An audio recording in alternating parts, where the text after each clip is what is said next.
Welcome to Elevate Care. I'm your host, Kerry Perez, and this is going to be a great episode. If you are a healthcare leader, if you want to be a healthcare leader, if you're working with healthcare leaders, that is what we're talking about today. And I'm thrilled to have with us Cory Geffre, the Executive Vice President of Hospital Operations and Chief Nursing Officer at Altru Health. Cory, welcome to the show. Thanks for having me, Kerry. Super excited about our conversation today. Me too. So I have your bio here, but I always think it's nice to kind of hear directly, from you. Tell us a little bit about your journey, what you're doing, and kind of how you ended up where you are today. Yeah, I love that. Thanks for that opportunity. I got my start in healthcare where I hope that many people have the opportunity to, which was a bedside nurse's aide in a long-term care facility. It was the highest paying job you get as a college dropout, which is what I was at that time. And in just a couple of weeks, I just fell in love with being able to take care of people and realized that this was probably the career path for me.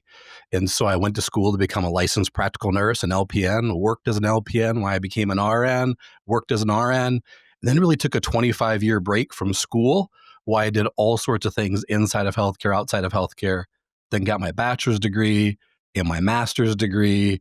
And so I've just had this whole journey, which I really love. I kind of call it grassroots or the blue collar journey into nursing. Stumbled into leadership along the way where someone was like, hey, we really think that you have an opportunity to turn this department around that's just been a train wreck for years and years. I declined 4 or 5 times. Eventually, they wore me down, and I had an opportunity to really find what I feel I was kind of called to do in healthcare, and it's help lead people who are taking care of patients. And that's kind of the fast track version of my story in healthcare from bedside to now the C-suite. And how important do you think it was to have gone through all of those different components to get to where you are today? Yeah, personally, it was foundational. Like even going back, I would want to do all those steps again.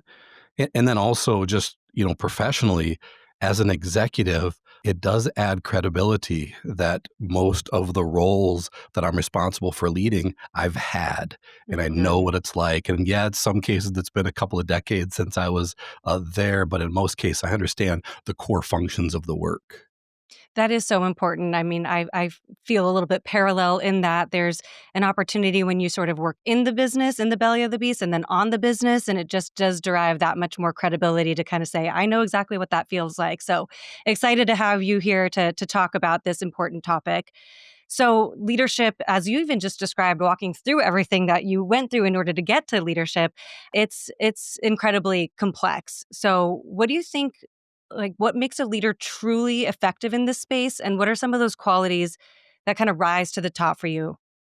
Yeah, when we really think about leadership, I think the reason that there's, so many books and so many gurus and so many conversations around it is it really boils down to me like one kind of statement.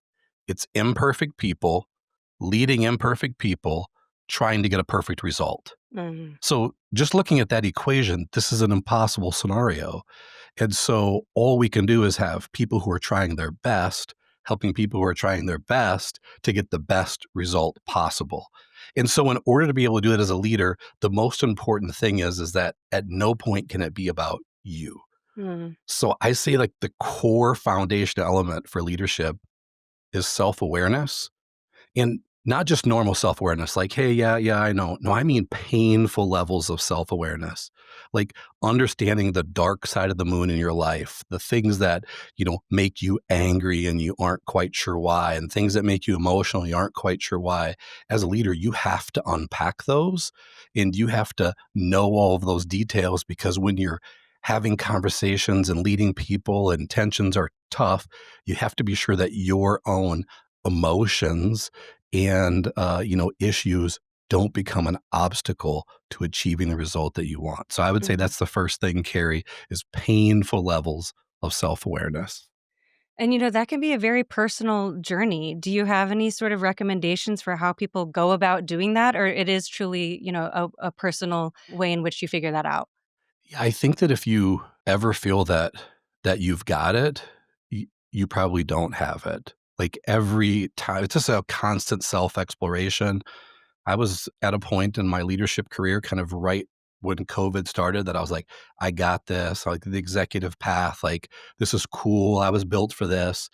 And then I realized that the stresses of COVID for the first time in my life really tried to derail me where I couldn't unwind at home and I was losing sleep and I was really getting all of the symptoms that they talk about for burnout. And I had to check myself. I was like, wait a minute. I didn't completely know myself. I wasn't completely self aware. And so I think it's a constant journey. I don't think that there's an ending point, that this is a race that you're always running. Mhm. That resonates with me too, some of what you were saying. There's an element of humility, being willing to say, "Hey, I'm at any point I could get knocked off, whether it is something I'm dealing with personally or something professionally," and kind of having that ego death to be able to say, "Hey, I'm not perfect," which is going back to what you said about imperfect people leading other imperfect people expecting a perfect result. It's a difficult equation. Yes. So, with that, you have identified five essential pillars of leadership. Can you give us a high level overview, what they are, sort of how they work together? Yeah, really spent a long time trying to help leaders just with a roadmap. We just get handed this group of people, and it's usually in disarray. And like, what do you do every day? Is staffing and scheduling and payroll? Yeah, those are some of the tasks, but globally, bigger. What does this look like?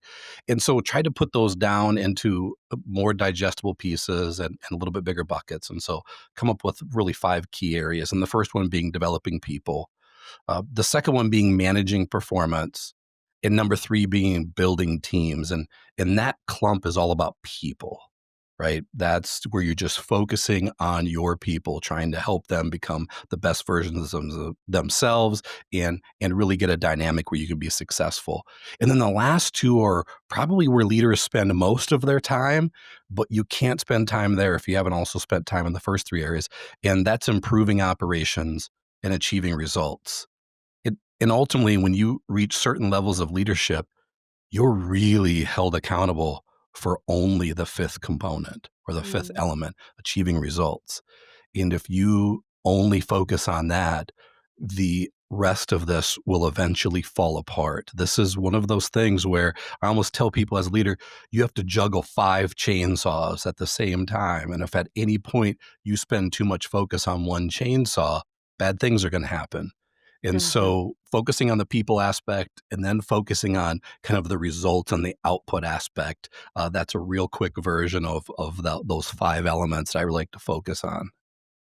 To be able to get to these five pillars, and even as you were just talking about what could fall apart, it a little bit of inside baseball. I'm sure there was some trial and error in summarizing into just these five pillars. Can you talk about that process into how you kind of narrowed these down? Yeah, it's really interesting. We're going to go back to COVID. It all comes back to COVID. I had made a commitment early in 2019 that I wanted to publish a book, and I set a goal to publish a book by the end of 2020. And so I was really in the throes of brainstorming and putting things down. And then obviously my role as kind of the lead clinical leader of a hospital is going through COVID made me put this aside. And it was disappointing at that moment, but it ended up being a blessing in disguise because there are a couple of elements that I thought belonged in this framework that actually got removed when you had Mm, the pressure test of 12, 18, 24 months of really having the opportunity to look at this. And so it was fantastic for me when once again I was able to say, all right, let's take this thing to the finish line. Let's complete this book. And I had a whole new perspective and had additional confidence that this wasn't something that could only be successful in a vacuum of where I was, that had been pressure tested against a global pandemic. And so, yes, I'm glad that things worked out the way that they did. And I'm one of these people who said like COVID was tragic and it deeply affected some people's lives. Uh, as a leader, that was a once in a lifetime opportunity to really lead at that level. You were getting 10 years of experience every week, mhm. much less every year. And so if you really embrace that, there was an opportunity. And for me, it really helped me dial into these little kind of touches or glimpses of what burnout looks like for me and how I, need to be sure that I'm looking at that a little bit further ahead than I was before, as opposed to waiting till it happened, seeing it Mhm. around the corner. So yes, COVID pressure tested these and just made me feel really great about this framework. Excellent. Well, let's kind of get into that first pillar you were talking about, developing people, managing performance. How can healthcare leaders actively develop their teams? It's a generic question that I'm sure can get Sure. answered a million ways, but I know that you've got some specific things from the framework perspective. Yeah, it's really important that leaders realize that they can't be better than their team members. Leaders are the coach, and you're on the sideline, you're trying to get everything going. And if you don't have the talent that you need, then you can't be successful.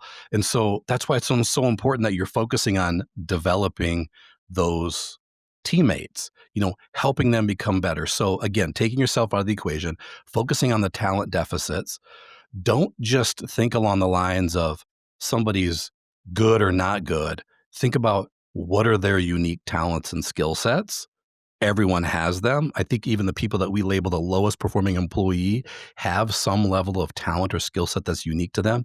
And can I use it? Can I maximize it?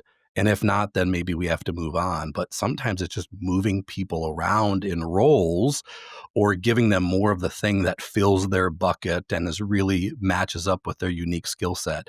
And so it's really doing an independent talent assessment. As a leader, there's a trap of listening to what other people have said about leaders. They used to do this, and one time they did this, and you need to not focus on that. You need to really look at it from your leadership lens. You can listen to those things, but don't allow them to become permanent placeholders of who somebody was or who somebody is. So be sure that you're doing your own talent assessment. I think that would be kind of the first step that I would say when you're looking at developing people, really looking at that talent assessment and then realizing your results element 5 can't be better than your team, you're developing people, which is really element 1. Mhm. Yeah, and so, that assessment, do you have strategies, tools, frameworks to help people think through that or things that you found as kind of your best practice? Yeah, there's just a couple of little steps along the way. It's really difficult to, come up with an assessment that one size fits all. I think I've probably like you in my role of taken every personality assessment that Mhm. exists, and I have more information on myself, but I don't know that it really helps me with my day-to-day work. There's one exception, which we'll talk about a little bit later, of an assessment that I really like. But yes, I think walking through and as a leader, you know, everyone needs a little bit different assessment. I think leadership isn't painting with a broad brush across a whole bunch of people. Some people have too much confidence that you got to tone down. Other people don't have enough confidence that you have to turn up. You can't address those the same way. So it's really this individual talent assessment that you need to do on your team. Now that's difficult if you have 80 team Mhm. members. So you're gonna have to break it down into smaller chunks and be sure that you're really evaluating your leaders if you're the leader of leaders, but as many of your team members as possible. Start with the high performers and then work your way through the rest of the team. Mhm. Well, I really like the objective approach and what you said too about trying not to have your opinion be influenced by others, or especially folks who have been maybe with the organization for a long time. It's hard to break out of, maybe who you started as, and as you continue to try and grow, have people look at you in that light as, not the entry level person as you started as, but as that person who is poised and ready for leadership. So I really appreciate that. Yeah, I love Um, that, Carrie. Thanks. yeah. What I like about this topic too is that it really is helpful, in any industry. But as we're kind of moving through this and maybe even starting with developing people, or if you want to carry it through, anything healthcare specific that you think is a little bit more nuanced than, the some of the general leadership principles. And if not, that's okay too, because like I said, it's great that this can be used everywhere. Yeah, I do think in healthcare, there are a lot of voices. So there are different, specialties and certifications, the Emergency Nurses Association, the intensive care, and there are all of these different voices who are all sharing their thoughts and opinions for best practice. And I don't believe that any of them are wrong, but when you overlay all of their recommendations across every position in the hospital, it just becomes logistically impossible and in many cases financially impossible. And so I think healthcare has some catches because, every week I'm emailed, 3 to 5 white papers that say that there's something that we should be doing differently. And I Mhm. don't think that they're wrong. And the vacuum of that subject of the white paper It's great evidence there. We should really evaluate it. But in the vortex of the entire work of leadership, it may not be able to be applied, even Mhm. if it would be better or best practice. And that's a delicate dance as a leader that I find myself doing. Is probably the tap dance that I have to do the most. Evidence says X, we're doing Y. How do you sleep at night? Right. And it's really understanding that all of these factors are at play and our job is to navigate through them. So I think that's a little bit more unique to healthcare than some other industries. I completely agree. That's super helpful. Okay, so the first one we talked about developing people and managing performance, and then your next pillar was around building teams and improving operations. So, what role do healthcare leaders play in building resilient teams and improving those operations? Especially, this sub bullet point here when faced with staffing or workflow challenges. Yeah, for me, the acknowledgement has to be that healthcare is broken. If you think that the particularly U.S. healthcare system is as good as it needs to be, and people just need to try harder and work harder, I think this gets a little bit more difficult, and it might be disingenuous as well because the data shows that it costs a lot and our results are okay. So I think it's acknowledging that's broken. And so here's why that's encouraging. If it's broken, it means continuing to apply the same pathways, principles, techniques, policies, procedures, protocols probably doesn't make sense. We Hmm. need to be testing and piloting new ways. We need to be trying new things.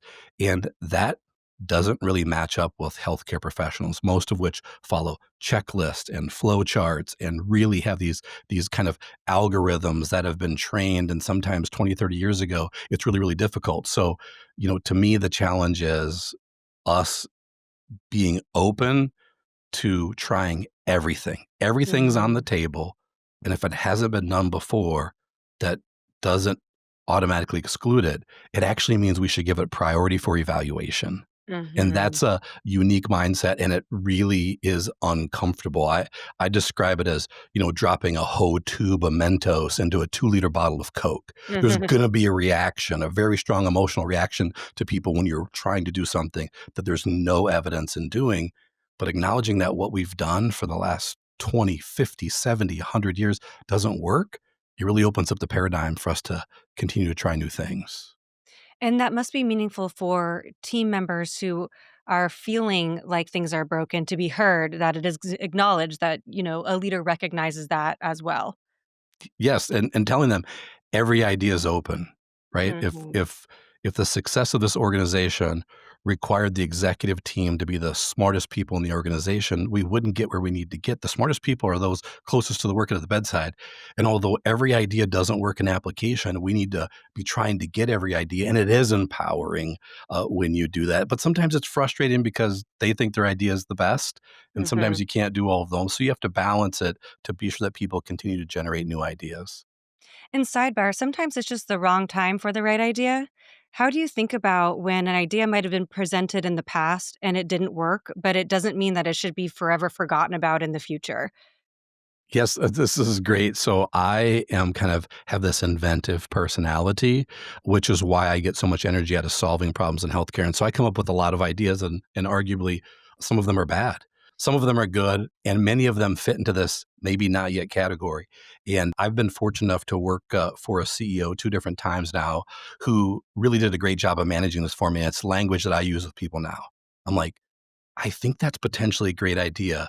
Can we put it in the parking lot for now? And I promise that we'll bring it out of the parking lot and take another look at it later. And Mhm. then establishing what that cadence is. If it's 6 months, 9 months, maybe it's 3 months, but then keeping those commitments to pulling those ideas out of the parking lot.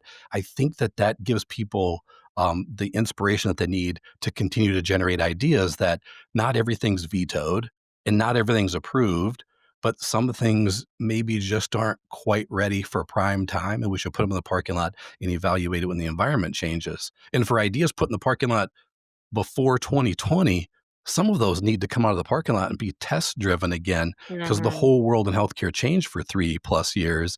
And so those ideas that may seem silly, having as many people work from home as possible, that didn't seem like it would work in healthcare. And all of a sudden, after COVID, we discovered that there are a lot of roles that could be done effectively from home. That's an example of an idea that came out of the parking lot, and was actually applied with great success across many organizations. Yeah, I couldn't agree more with that. So, you said the first step was kind of admitting that things are broken, being able to be open to ideas.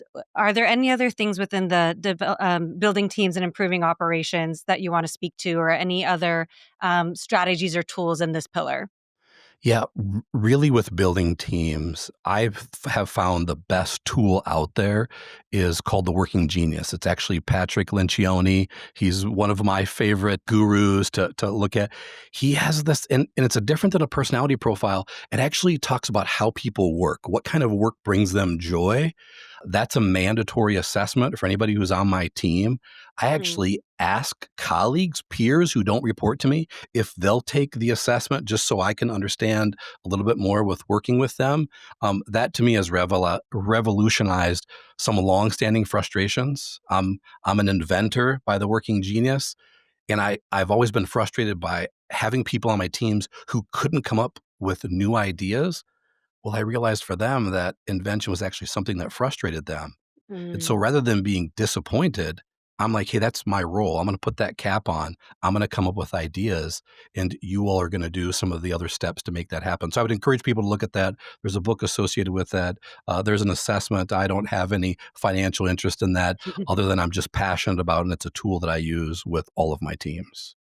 Excellent. Yeah, I'll definitely take a look at that too. And, in the kind of business speak, I often think of frameworks of like, are you a builder or are you an optimizer? And sometimes you Mm, can be both, but it is interesting to sort of find out who gets energy from starting with a blank sheet of paper and coming up with net new, and who gets energy from refining a process. And both are yes. important. And but people might not be both. So like let people sort of self-identify so you can foster what is making them tick.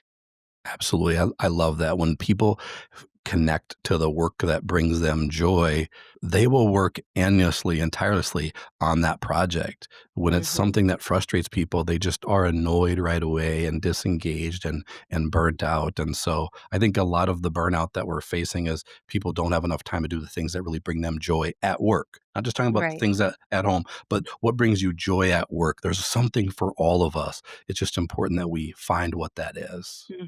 Excellent. Okay, and so all of this is great. We come to work because we like it, but we also need to achieve some results. So, how do high performing leaders drive real measurable outcomes and keep their teams aligned and motivated through it all? Yeah, the reality is if we don't achieve results, then we have to update our resumes. That's Hmm. the way that this goes, and so we can't forget about this. We can't dismiss it. And I think it's really important to have a pathway to do this. I'm a huge fan of daily huddles, where you really declare what did you accomplish basically in the last day or week. What are you going to accomplish the next day or week? That's not standard work. It's not scheduling a meeting. It's not checking emails. It's not finishing payroll. It's something above and beyond that's going to drive us towards a large organizational goal.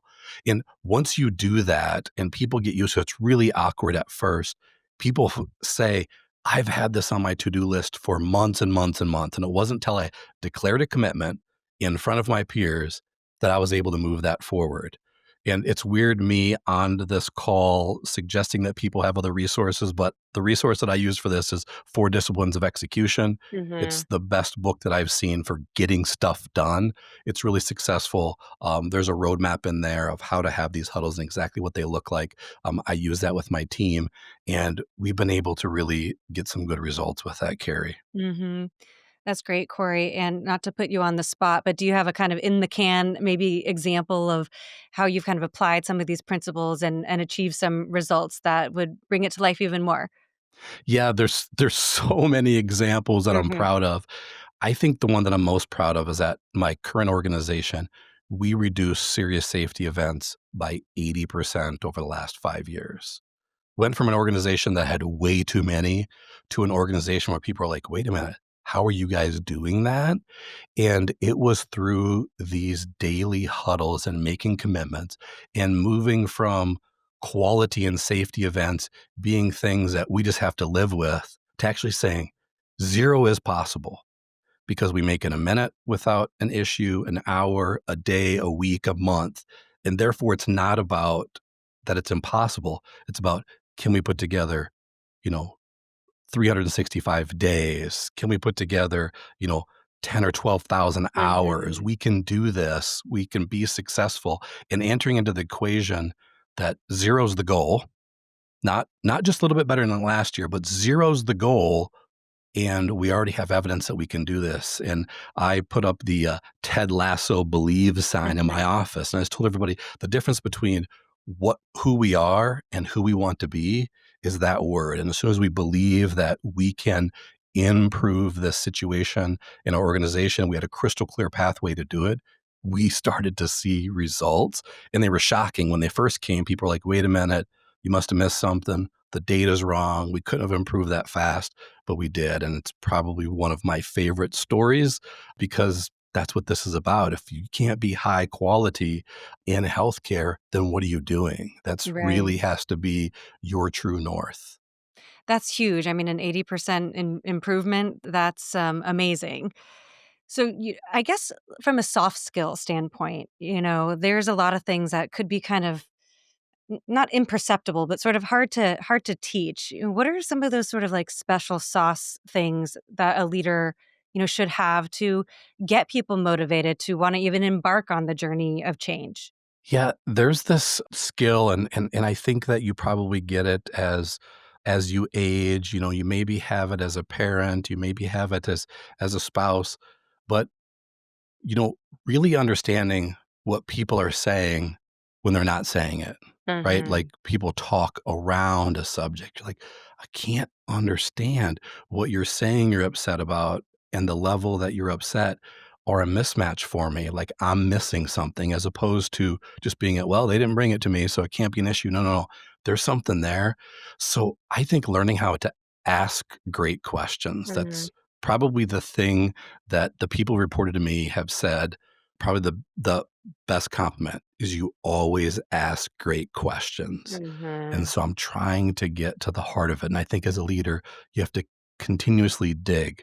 So I use it as difference between push notifications and pull notifications. Mhm. So you think about it on your phone, the pull notifications, you go out and say, hey, is there an email for me? And then your phone will load. Push notifications, they're coming in real time.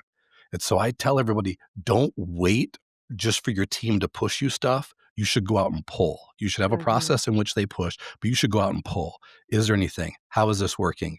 I haven't heard anybody talk about staffing concerns in a little bit. I know that there are some. What am I not hearing? What am I missing? And Mhm. being willing to take your public opinion bath, that's probably the second thing is, you know, as an executive, I make decisions that people don't like. I can hide in my office, I can hide from them. Or when I make a tough decision, if I go and stand in front of the team and say, "Hey, I'll take your feedback. Maybe got it wrong. Here's the why," and you continue to show up day after day, after a little bit, they stop being mad about it and they actually Mhm. appreciate that you were kind of faced the music and took the feedback. And I think a lot of times leaders are scared of that, but once you can push through that, all of a sudden I hear about things from frontline staff sometimes before my leaders have a chance to get it to me. It's because I stay connected to the work and I'm willing to take that public opinion bath frequently. That's an Abraham Lincoln leadership lesson. Take your public opinion bath daily. And I think it's important that you do that. I think those are a couple things that I would put in that soft skills category that you mentioned. Yeah, no, that's super important. Just maybe pulling on that a little bit more. How do you kind of balance empathy with achieving results? It's in healthcare, empathy is important. It's important everywhere, but it sometimes can be a little bit of a hard balance. Yeah, you know, being a clinician, and particularly I got my start in the emergency room. I remember the day that things changed for me and meeting people where they are is had a patient in one room was a 3-year-old girl with a facial laceration. In the next room was an 85-year-old gentleman who was going to die in the emergency room. And if you were to look at the reactions of the families associated with that, the new parents, you would have not been able to tell who had a loved one that was going to die today. Mhm. And I realized that I could just stand back and judge and say, get over it. It's a little scar. Or I could meet them where they were and say, this is their worst day ever. Yeah. And so, how can I meet them where they are. And so I think that not only in healthcare or leadership, just in life, the gap that exists between you and other people is where miscommunication and judgment and bias and all those things that we want to get rid of live. If you just step in and meet them where they are and leave yourself behind, I think that's how you get there. You get there as a leader, you get there as a clinician, you get there as an executive, is just meet people where they are and stop asking them to come to where you are. Mm. And I think if you can somehow manage to do that, you will have all the information, you will have great success, and people will be comfortable talking to you and working for you. Oh, that was such a great example.